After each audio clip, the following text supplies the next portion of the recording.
des passants endormis dans mes bras que je n'aimerais. Salut à tous et bienvenue dans ma chaîne Ulrich Je peux aussi. Alors, j'étais préparé quelque chose aujourd'hui. Ce qui a été préparé, c'est la résolution des équations. Si j'ai décidé de faire cette vidéo aujourd'hui pour toi, c'est parce que généralement les élèves ont ce problème-là lors de la résolution des équations de type polynôme. Donc, ceci là. Généralement, les élèves rencontrent ce problème-là et il y a plusieurs élèves qui m'ont demandé, monsieur, est-ce que vous pouvez un peu faire une vidéo dans laquelle vous expliquez comment résoudre ça plus clairement, comment on sait bien le faire. Donc, tout ensemble, nous allons voir un peu comment se comporter face à ce type d'équation-ci. On va un peu voir comment résoudre ça. Quelle est la petite tactique, comme d'habitude. Ok, allons-y alors. Ok, donc, pour résoudre ce type d'équation-ci, qu'est-ce qu'on fait? Il y a généralement un principe là très clair pour résoudre ça. Par exemple, si on récupère par exemple le 1, écrivons le 1 là très vite. A. Le A c'est quoi? Le A c'est 2x. 2x plus 8 sur 5 moins 2x égale à 0. Dans la résolution des équations, il y a des choses qu'il faudrait qu'on, à la base, on a déjà mis dans la tête. On doit commencer à résoudre ça. Il faut comprendre que lorsqu'on écrit par exemple, si on écrit par exemple AX, AX c'est quoi? AX c'est A fois X. C'est deux valeurs. Si on a par exemple en valeur réelle maintenant moins x. Moins x c'est moins 1 fois x. Les choses tu vas comprendre à la base. On va commencer ça. Moins 1 fois x. Et il faut savoir que tout nombre peut être écrit comme sous forme. Tout nombre peut être écrit comme une équation. Par exemple, c'est écrit 5. 5 c'est une équation. 5 c'est comme une fraction, je vous l'ai dit, désolé. Comme une fraction. 5 c'est une fraction. Pourquoi ça devient? Pour rendre 5 en fraction, qu'est-ce que je fais? Il y en a 1. 5 sur 1 c'est une fraction. Ça c'est une fraction. 1 même. La fraction de 1 c'est quoi? C'est 1 sur 1. 1 sur 1, ça va. 1 sur 1 donne toujours 1. Donc on peut appeler ça, on peut dire c'est une fraction. Ok. Essayons alors de lancer notre exercice. Il faut aussi savoir que on a vu nous avons vu tout ensemble les opérations sur les fractions. On a vu aussi que si on a A sur B égale à C sur D, comment résoudre ça? Ça va faire produit des moyens égale à produit des airs. Les extrêmes, ça donne quoi? A fois D égale à B fois C. C'est aussi important ici. On va voir pourquoi c'est important. D'accord. Alors très vite. Ici, là, généralement, ce qu'il faut savoir, c'est que lorsqu'on est devant ce type d'équation-ci, ce qu'il faut faire, c'est quoi? C'est déterminer la valeur interdite. D'autres procès, il y a dans d'autres cours, on appelle ça, en seconde et en première, on appelle ça domaine de définition, condition d'existence, ou valeur interdite. Ok.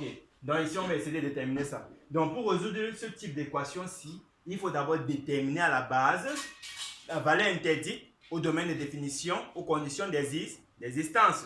Alors, pour déterminer cette condition d'existence ou cette valeur de domaine, ou ce domaine de définition, qu'est-ce qu'on fait? On s'occupe tout simplement du dénominateur. On récupère tout le dénominateur, même s'il y a n'importe quoi là au dénominateur, on récupère toute la valeur là.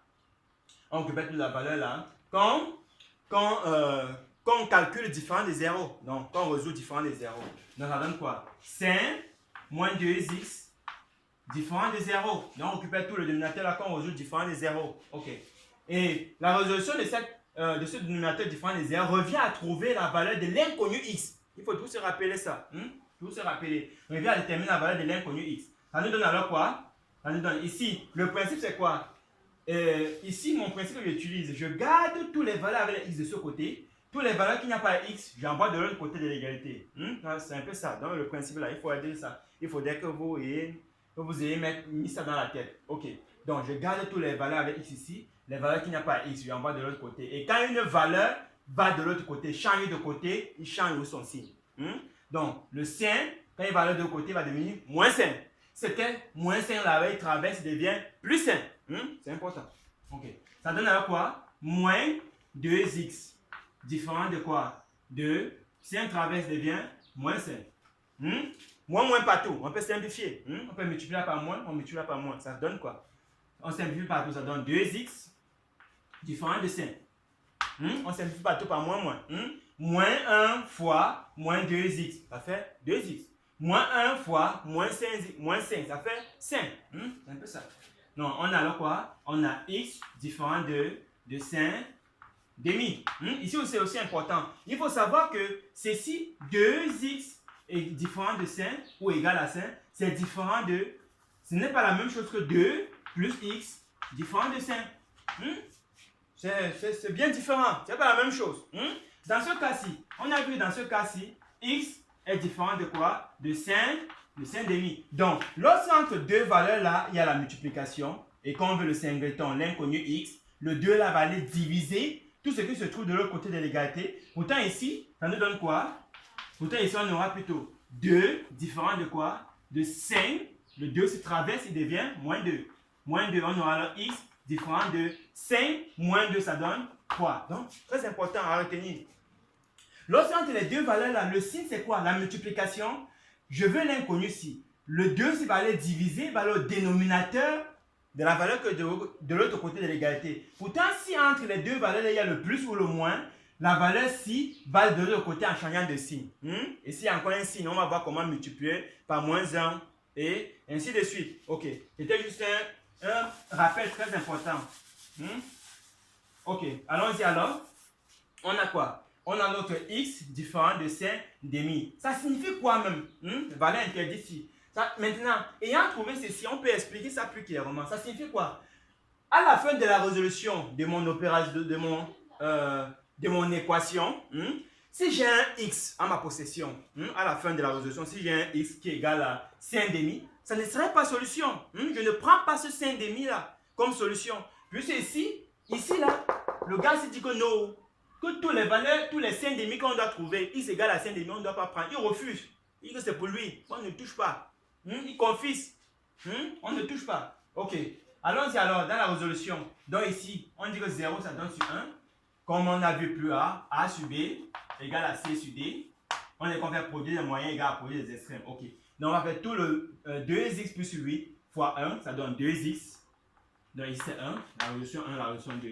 Donc ça fait 2x plus 8, ça fait 2x plus 8. Fois 1, ça fait 2x plus 8 égale à 0. Égale à 0. Pourquoi égal à 0? Tout le dénominateur c'est multiplié par 2, ça donne boule. Ça donne 0. Ok, allons-y. Maintenant, il me faut maintenant tout simplement résoudre l'équation-ci. La résolution de ça, qu'est-ce qu'on fait? On revient à trouver l'inconnu x. X et non 2x. Allons-y. Ça fait 2x. 2x égale à 8 traverse devient moins 8. Vous voyez pourquoi c'est important d'aligner les égalités dans son épreuve de contrôle d'examen. C'est important. Les égalités doivent toujours être alignées. Pas l'égalité ici, l'autre là-bas. Donc c'est faux. Il faudrait que le professeur qui se met devant ton épreuve pour corriger, il a le goût. Il est fier. Quand tu mets déjà ici, là, et que par exemple, il s'est levé du mauvais pied à la maison, les nez là, il y a un nez rouge qui sort ici, là, généralement, il va mal se comporter son épreuve. Donc, il ne serait pas fier. Donc, c'est un peu ça. Ok, allons-y. Ça fait quoi alors? On a alors x égale à moins 8 demi. X égale à moins 8 demi. On a envoyé là-bas. Maintenant, on a vu en cas de troisième, lorsqu'on a une valeur, on a une fraction qu'on peut simplifier, on simplifie. Si vous laissez sans simplifier, on risque de vous diminuer les points. Donc, on simplifie. Par 2 au numérateur, par 2 là, ça fait 4, ça fait moins 4. Par 2 ici, ça fait 1. Donc, notre résultat, notre x doit être égal à quoi? À moins 4. Notre x égale à moins 4. Donc, on doit alors avoir, on constate alors que notre x égale à moins 4. On s'interroge. Est-ce que notre solution x égale à moins 4 là, x égale à moins 4 là, est la même chose que la valeur interdite? Non. Donc, on peut bien écrire notre solution. Solution moins 4. Et on encadre la solution. Toujours. Pour ça, quand le procurateur voit là, ça frappe directement. C'est un peu ça. Ça va vite. Ok. J'espère que vous avez compris ça. Vous avez compris. Alors, passons alors très vite. Alors, dans le deuxième cas, nous avons alors quoi? Dans le deuxième cas, on doit... Dans le B. Attends, allons-y alors. Ici, qu'est-ce qu'il faut faire? Déterminer la valeur interdite. La valeur interdite. Ici, on a dit qu'on s'occupe du dénominateur. On peut faire tout le dénominateur quand on résout différent de 0. On a alors quoi? Ça fait 3x plus 2 facteur de moins 7x moins 3 différent de 0. Ok. Dans ce cas-ci, Lorsqu'on demande de résoudre ce cas-ci différent de 0, qu'est-ce qu'on fait? On voit qu'ici on a deux termes. On a ce terme ici, on a le terme ici. Les deux termes sont séparés par quoi? Par la multiplication ou par le scalaire. Par la multiplication. Qu'est-ce qu'on fait? Tout simplement, ce qu'il faut faire, c'est résoudre ceci différent de 0 et résoudre ceci différent de 0. Les deux cas là. Donc, ça donne quoi? 3x plus 2 différent de 0 et 7 moins 7x moins 3 différent de 0 implique. Ça nous donne quoi? Ça nous donne ici 3x différent de quoi? 3x différent de moins 2. Moins 2. Ici, on peut directement résoudre. Ça fait x différent de quoi? Vous avez vu? Ok. J'espère bien que tu as vu ça tout à l'heure. Ça fait, ici on a moins 7x différent de quoi? Moins 3. Très bien. Moins 3, ça devient 3. Ça fait x différent de 3 sur moins 7. En troisième, étant en troisième ou en seconde, lorsqu'on trouve déjà un moins au dénominateur, c'est pas beau de laisser ça comme ça. C'est pas beau. On cherche tout simplement à lever le moins au dénominateur. Pour lever le moins au dénominateur, qu'est-ce qu'on fait? On multiplie le numérateur par moins et on multiplie le dénominateur par moins. Donc par moins 1 partout. Par moins 1 ici et par moins 1 ici. Ça donne alors quoi? X différent de 3. 3 fois moins 1, ça fait moins 3. 7 fois moins 1. Moins 7 fois moins 1, ça fait 7. Ok. Nos valeurs interdites sont x différent de 2 moins 2 tiers et x différent de moins 3 septièmes. Essayons de résoudre alors le cas. Essayons de résoudre si on trouve les deux valeurs interdites là. Donc, on a quoi? Nos deux valeurs interdites. Excusez-moi, j'ai un petit tableau. On a notre première valeur interdite, x différent de moins 2 tiers, et l'autre x différent de moins 3 septièmes. Ok, et façon ceci vite et on résout. Ok, ça nous donne quoi alors? On a que pour résoudre alors l'équation, on récupère maintenant le numérateur qui est égal à 0. On a ça sur 1, tout nombre peut être écrit sous forme de fraction. Donc ça fait tout le numérateur là multiplié par 1, ça donne toujours le numérateur, égal à quoi? Tout le dénominateur multiplié par 0 qui est égal à 0. Ok, ça nous donne quoi alors? Ça fait moins x plus 5 facteur de 3x moins 1 égale à 0. Ok, comme on a vu tantôt, avec le dénominateur, donc c'est ceci égal à 0 et ceci égal à 0. On donne quoi alors? On a moins x plus 5 égale à 0 et on a 3x moins 1 égale à 0. Implique, ça donne quoi? On résout, on dit moins x égale à quoi? À moins 5. Moins 5. Moins de ce côté, moins de l'autre côté. On a les moins de part et d'autre. Donc on peut simplifier le moins. Moins, ça fait x égale à 5. Très bien. On a notre première solution. Deuxième solution ici, on a 3x égale à quoi? Moins 1 travis devient 1. Après on a x égale à 1 tiers. Très important. Il n'y a plus besoin d'expliquer. Ça fait 3 fois x, ça fait x égale à 3 va diviser, va au dénominateur de 1. Ça donne ceci. Maintenant on regarde notre deux solutions là. On regarde la solution là, on regarde ceci. Est-ce que les deux solutions x égale à 5, x égale à 1 tiers ressemblent à notre valeur interdite? Est-ce que ça ressemble à notre valeur interdite? Non. Donc, on peut bien dire solution égale à quoi? X égale à 5, point virgule, et 1 tiers. Ça, c'est notre solution. Et on encadre. Il faut toujours encadrer sa solution pour que, généralement, souligner généralement le résultat, ça frappe vite à l'œil et on va vite. Ok, c'est bon? Ok, on va aller avec le suivant.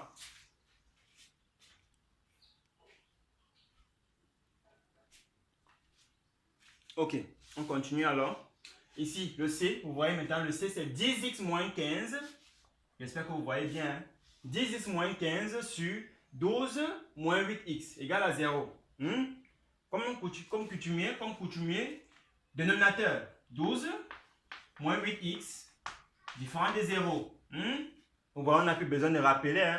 Vous avez grandi en 2 minutes, donc on fait ça très vite.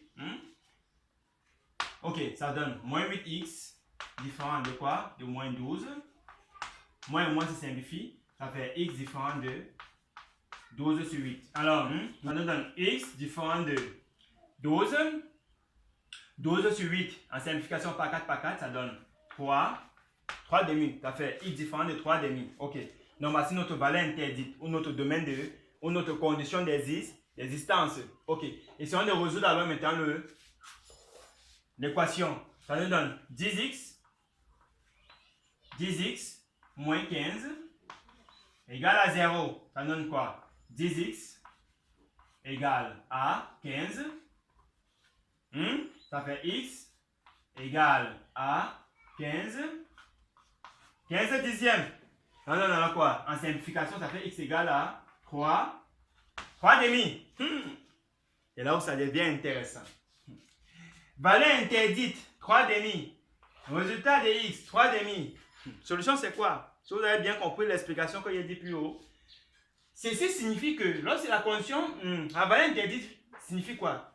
Toute solution de x en résolvant l'équation, toute valeur de x que je trouve égale à 3 demi, je ne prends pas. Parce qu'on dit, toutes les solutions que je dois trouver, tous les x que je dois trouver doivent être différents de 3 demi. On trouve notre x 3 demi dans solution. Solution. Ensemble vide. Ce n'est pas solution.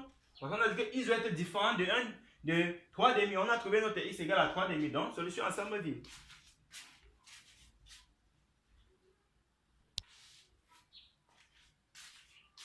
Alors, terminons alors très rapidement. Nous avons quoi? On cherche d'abord la valeur interdite. Ça nous donne quoi? Ça nous donne 7x plus 3 différent de 0 et 6x moins 2 différent de 0. Donc, on récupère tout le dénominateur quand on résout différent de 0. Ça fait 7x différent de quoi? De moins 3. Ça fait x différent de moins 3 sur 7. Ici, on a quoi? On a 6x qui est différent de 2. Moins 2 traverse devient moins 2. On a x qui est différent de 2 sixièmes. 2 sixièmes en simplification, ça donne quoi? Ça fait x différent de 1 tiers. OK. Notre valeur interdite, c'est moins 3 septièmes et 1 tiers. Moins 3 septièmes et 1 tiers. Excusez. C'est pour avoir l'énergie. L'énergie pour vous expliquer ça. OK. OK. On en a quoi? Ici, on efface ici, là, on sait que quoi? Nous savons que notre valeur interdite, les voilà. Et les voici. C'est ce qui est important. Et sur la feuille de composition, il faut faire cela. C'est pas sur le bouillon. On fait ça sur la feuille de composition. OK. Résolvons alors. Ça donne alors quoi? On récupère tout le numérateur comme aux yeux égal à 0. Ça fait 6x plus 5 égale à 0. Et on a 3x moins 1 égale à 0. Ça nous donne quoi? Ça fait 6x. Alors, on a quoi? Ça fait 6x moins 5 égale à 0. Ça fait 6x égale à moins 5. Quand 5 traverse, ça devient moins 5. Ici, ça te fait 3x égale à 1. Quand moins 1 traverse, ça devient 1. Ici, on aura alors quoi? On aura ici x égale à moins 5 sur 6. Et on a ici x égale 1 tiers. Voilà là où ça devient très important. Alors, regardons très bien. On a notre x égale à moins 5 sixièmes. Regardons si moins 5 sixièmes se trouve dans les valeurs interdites. Non, non plus. Non plus. OK. Donc, ceci est déjà bon. Donc, on va prendre ça comme solution. Regardons le deuxième. X égale à 1 tiers. Non, pas 1 tiers. 1 tiers. Ceci, c'est faux. On ne prend pas. OK. Ceci n'est pas solution. Puisqu'on a expliqué. La condition d'existence où les valeurs interdites signifie quoi? X sera toujours différent de moins 3 septièmes et 1 tiers. On voit 1 tiers. Donc, X sera différent de ça. Solution. La seule solution, c'est 5 sixièmes. Et on encadre. Voilà notre solution. Alors, nous sommes arrivés au terme de cette vidéo. Si cette vidéo a été intéressante et que ça t'a plu et que ça t'a même aidé, je t'invite à t'abonner d'abord. En deuxième, d'activer la cloche de notification pour ne plus rater nos prochaines vidéos. Et de commenter si possible et de me laisser en commentaire aussi sur les exercices que tu voulais ou les chapitres que tu voudrais qu'on traite tout ensemble. Donc, reste connecté à la prochaine pour une...